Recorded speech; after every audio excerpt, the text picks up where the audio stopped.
Hello everyone, here we'll study about nitric acid. Now nitric acid was first prepared by Glauber by distillation of niter, that is potassium nitrate, with concentrated sulfuric acid. Nitric acid, because of its strong corrosive nature and strong oxidizing property, it was also earlier called aqua fortis, which means strong water. Aqua means water, fortis is strong water. Now in the free state, nitric acid is available in the free state in nature. Now this is how it is formed. During lightning, the temperature is so high, it is nearly up to 2800 degrees Celsius to 3000 degrees Celsius. The nitrogen and oxygen present in the air, they combine to form nitric oxide. This nitric oxide at a lower temperature, it gets oxidized to nitrogen dioxide.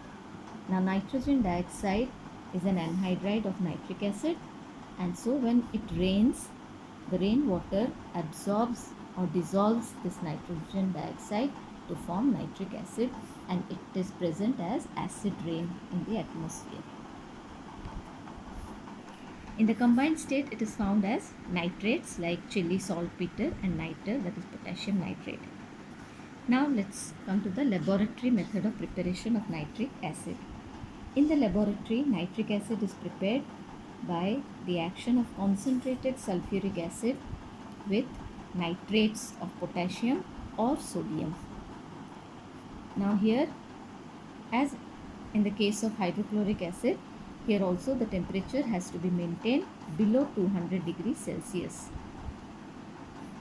to obtain potassium bisulfate or sodium bisulfate if the salt is sodium nitrate along with nitric acid. Now why is the temperature required to maintain below 200 degrees Celsius? The first reason is fuel will not be wasted. The second reason is if the temperature is above 200 degrees Celsius, the product formed is potassium sulfate, which forms a hard crust and it sticks to the glass and it is difficult to remove. Then another reason is a temperature above 200 degrees Celsius will further decompose this nitric acid. So you will not get nitric acid, instead you will get nitrogen dioxide gas. And of course it causes damage to the apparatus. Now one precaution that has to be taken is an all glass apparatus, the entire apparatus has to be made of glass. The reason is nitric acid vapors are highly corrosive and it attacks cork and rubber. So you should never use any apparatus made of these materials.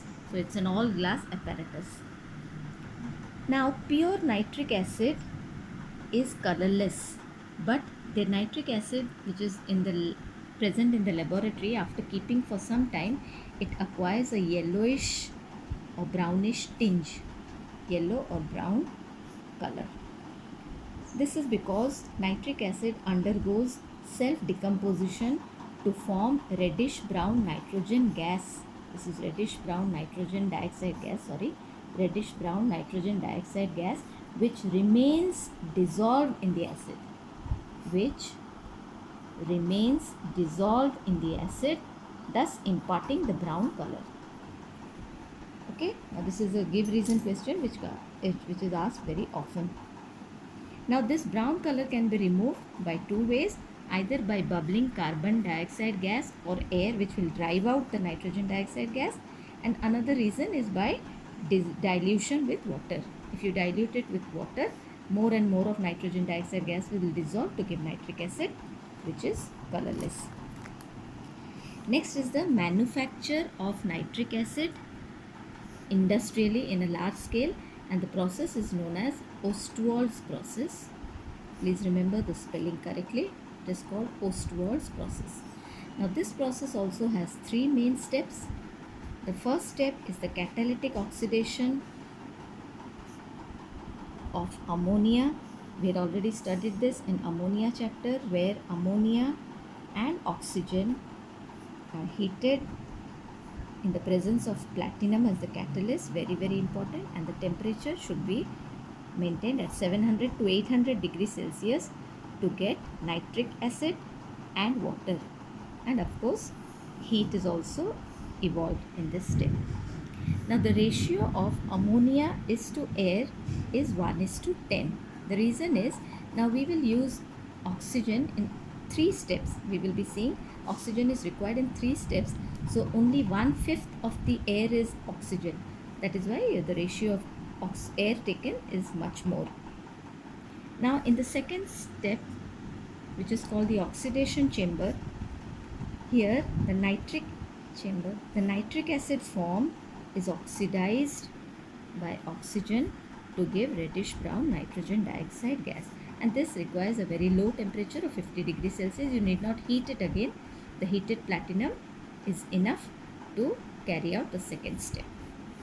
In the third step, which is also known as the absorption tower or absorption chamber, in this what happens?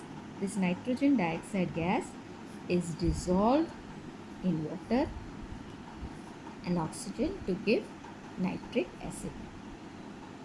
Now the nitric acid obtained in this step is 50% dilute or 50% concentrated. Now if you want to obtain concentration beyond 50%, then it is obtained by boiling this acid, boiling it up to 121 degrees Celsius, where it attains a constant boiling mixture, or where it changes to a constant boiling mixture or azeotropic mixture.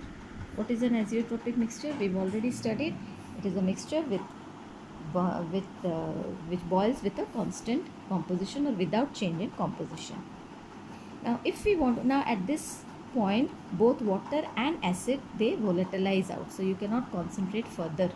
So up to 68% you can concentrate by boiling. If you want to concentrate it beyond 68%, then you have to add concentrated sulfuric acid, which will remove or absorb all the water content, and thus you obtain nitric acid, which is 98% concentrated. I hope you understood.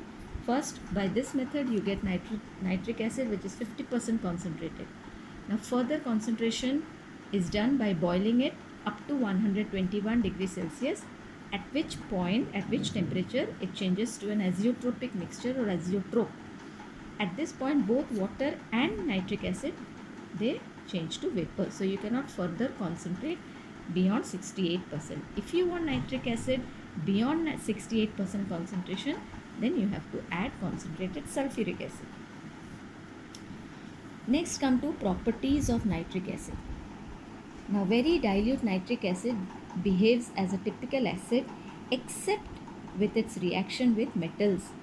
Now with metals the gas evolved should be hydrogen, but nitric acid never evolves hydrogen because it's a strong oxidizing agent and it oxidizes hydrogen formed to water.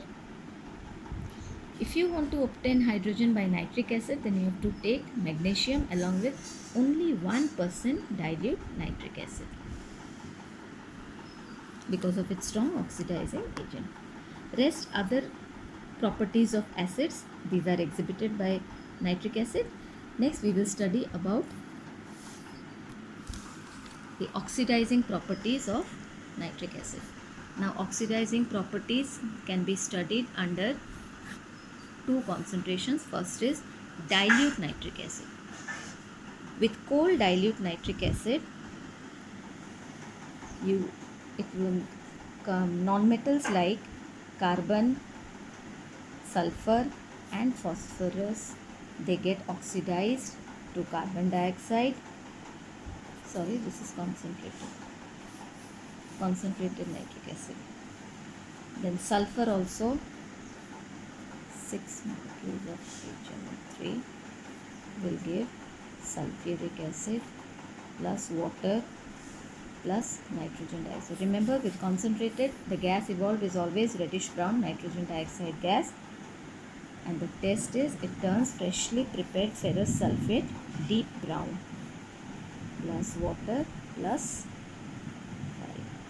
nitrogen dioxide gas. Now metals, you can have the same metals giving different products with dilute acid and with concentrated acid. Now with very dilute, cold and dilute acids, you will get,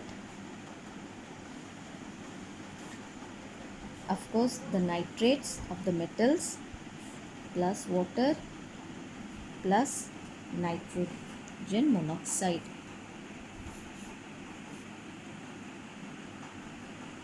Zinc also will give zinc nitrate plus water plus nitric oxide or nitrogen monoxide.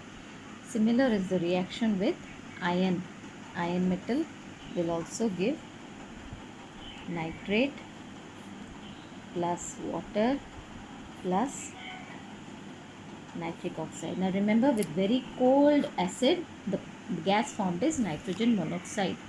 Now with hot concentrated acid, let us see the same metals giving nitrogen dioxide. Of course, you get the nitrates as one of the products plus water plus NO2.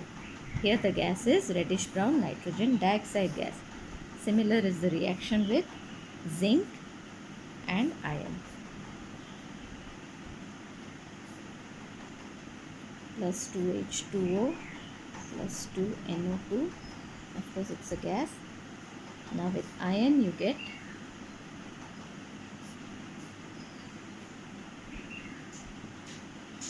nitrate plus water plus 3NO2. Please check the equations again. Now what is passivity? Now nitric acid, when added to metal surface, it forms an oxide coating and renders, and further reaction is stopped. This is called rendering passivity to the metal or inertness. Now this property is called passivity or inertness. Now after the oxide coating has been removed by scrubbing, the reaction continues.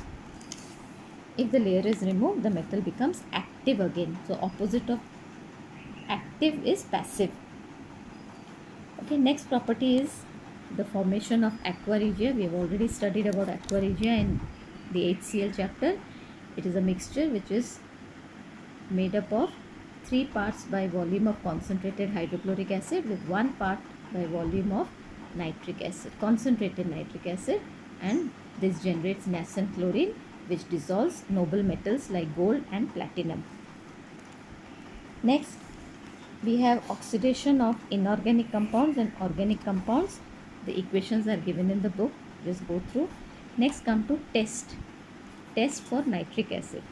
One test is nitric acid when heated or either alone or with copper turnings will give dense brown fumes of nitrogen dioxide gas. Reddish brown fumes, reddish brown vapors or fumes or gas of nitrogen dioxide, either HNO3 alone or with copper turnings.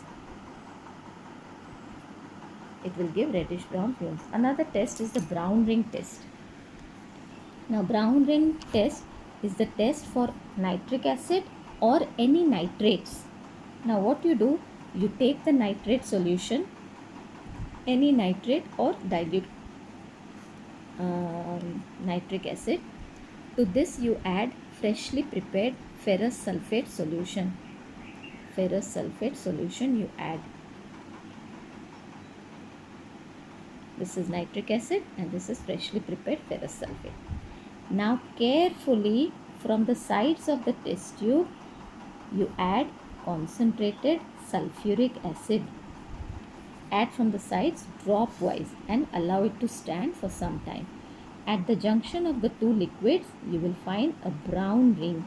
Now this brown ring, the composition of this brown ring is an addition compound which is called nitrosoferrous sulfate. Nitrosoferrous sulfate or FeSO4.NO. This is the composition of this brown ring. It's highly unstable. If you shake it, it's gone.